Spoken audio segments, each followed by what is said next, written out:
তো দাওরে হাদিসের বছরে তিরমিজি শরীফের মধ্যে আমরা হাদিস পড়েছি, খোরাসান আফগানিস্তানের সাবেক নাম, খোরাসান থেকে কালো পতাকা বের হবে, কেউ তাকে থামাতে পারবে না যতক্ষণ না সেটা গিয়ে স্থাপিত হবে জেরুজালেমের বুকে। হাত্তা ইউনসাবা বিইলিয়া, যে জেরুজালেমে মসজিদ আকসা আমাদের প্রথম কিবলা আছে। তার মানে এই হাদিসের আলোকে বোঝা যায় আফগানিস্তান থেকে বিজয়ের ধারা সূচনা হয়েছে, ফিলিস্তিনে গিয়ে সমাপ্ত হবে এবং ফিলিস্তিনের জেরুজালেম মুসলমানদের রাজধানী হবে ইনশাআল্লাহ। যদিও ইহুদিরা ভাবছে এটা ওদের রাজধানী, তাই না? ভাবছে, কিন্তু ওরা যাই ভাবুক না কেন, দুনিয়ার মানুষ তো কত কিছুই ভাবে, কিন্তু হবে সেটা যেটা ফয়সালা করে রেখেছেন আল্লাহ। আল্লাহ তাআলা কোরআনে স্পষ্টভাবে বলেন, সূরা আরাফ আয়াত নম্বর 167। প্রত্যেকে চাইলে নিজেরাও আয়াতটা আরো গবেষণা করে দেখতে পারেন। আল্লাহ বলেন, ওয়াইজ তাআযানা রাব্বুক, তোমার রব ঘোষণা দিয়ে রেখেছেন, লায়াবআসান্না আলাইহিম ইলা ইয়াউমিল কিয়ামা মান ইয়াসুমুহুম সুআল আযাব। কিয়ামত পর্যন্ত, কিয়ামত তো এখনো হয় নাই নাকি? কিয়ামত পর্যন্ত ইহুদিদেরকে দমানোর জন্য আল্লাহ একের পর এক এমন বাহিনী পাঠাতে থাকবেন যারা ওদেরকে কঠিন শাস্তি দেবে। ইন্না রাব্বাকা লাসারিউল ইকাব, নিশ্চয়ই তোমার রব দ্রুত শাস্তিদাতা। ওয়া ইন্নাহু লাগাফুরুর রহিম, এবং নিশ্চয়ই তিনি ক্ষমাশীল চির দয়ালু। এই আয়াত দ্বারা স্পষ্ট প্রমাণিত হয় ইহুদিরা কখনোই খালি ময়দান পাবে না।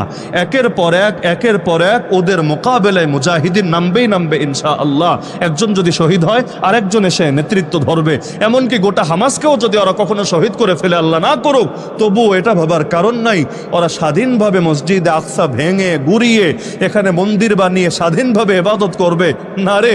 যতদিন পর্যন্ত দুনিয়াতে একজন মুসলমানও থাকবে ততদিন পর্যন্ত ওদেরকে দমানোর জন্য আমার আল্লাহ কাউকে না কাউকে জামানে সালাহুদ্দিন আইয়ুবী বানিয়ে ঠিকই ময়দানে পাঠাবে।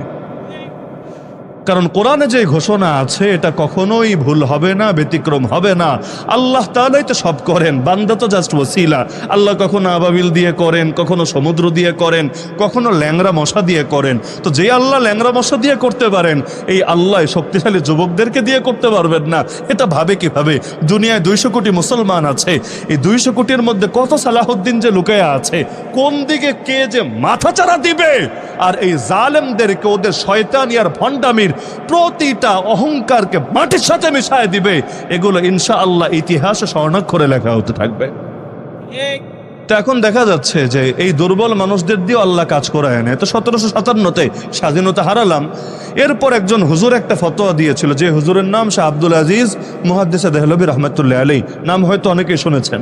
তিনি ফতোয়া দিলেন, হিন্দুস্তান মানে তখন তো পুরোটাই এক, তখন পাকিস্তান বলতে কিছু নাই, বাংলাদেশ বলতে কিছু নাই, পুরোটাই এক।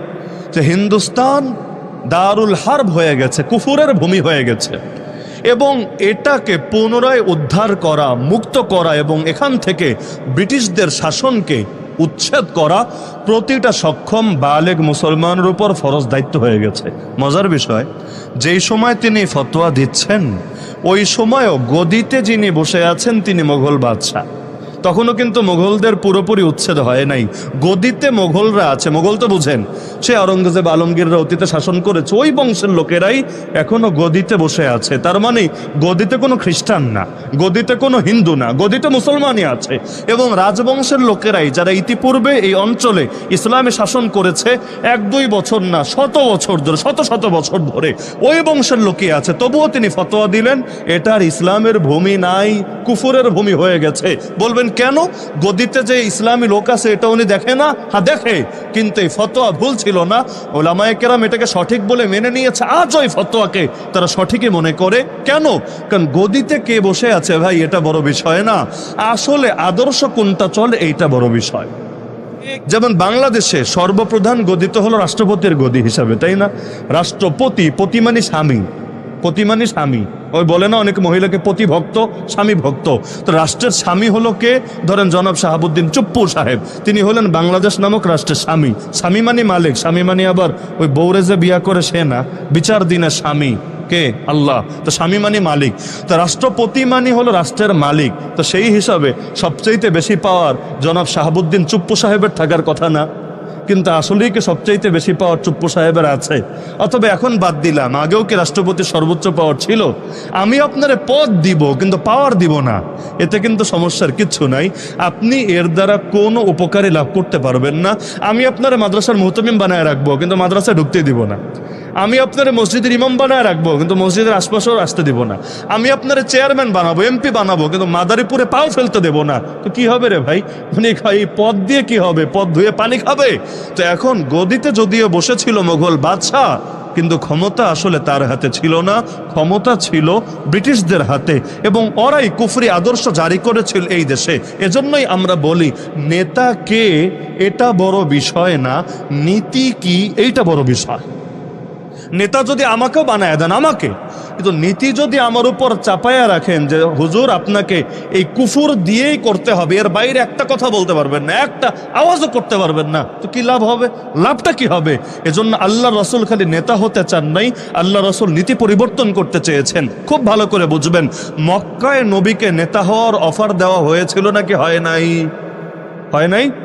3 প্রস্তাব দিয়েছিল নবীকে, তুমি সম্পদ চাইলে সম্পদ দেব, তুমি সুন্দরী নারী চাইলে সুন্দরী নারী দেব, আর যদি ক্ষমতা চাও বলো তোমাকে নেতা মেনে নেব। আল্লাহ রসুল কোনটা চেয়েছিলেন? নারী চেয়েছিলেন? সম্পদ চেয়েছিলেন? নেতৃত্ব চেয়েছিলেন? না। কেন? নেতা তো মদিনায় যাওয়ার পর ঠিকই হয়েছিলেন। তাহলে মক্কায় তার দুয়ারের সামনে নেতা হওয়ার অফার আসলো, রাজি হলেন না কেন? রাজি না হওয়ার মূল কারণ হলো মক্কায় তিনি গদি পেতেন, মক্কায় তিনি গদি পেতেন, কিন্তু আল্লাহর জমিন আল্লাহর আদর্শ কায়েম করতে পারতেন না। আবু জাহালরা তাকে সেটা করতে দিত না, কারণ মক্কায় পাওয়ার রাখতো ওরা নিজেদের হাতে। নবীকে নামকাওয়াস্তে একটা গদি দিয়ে শান্ত করার চেষ্টা করত, মুখটা বন্ধ করার চেষ্টা করত, কিন্তু মুসলমান এই তরিকায় কিছুতেই সন্তুষ্ট হতে পারে না।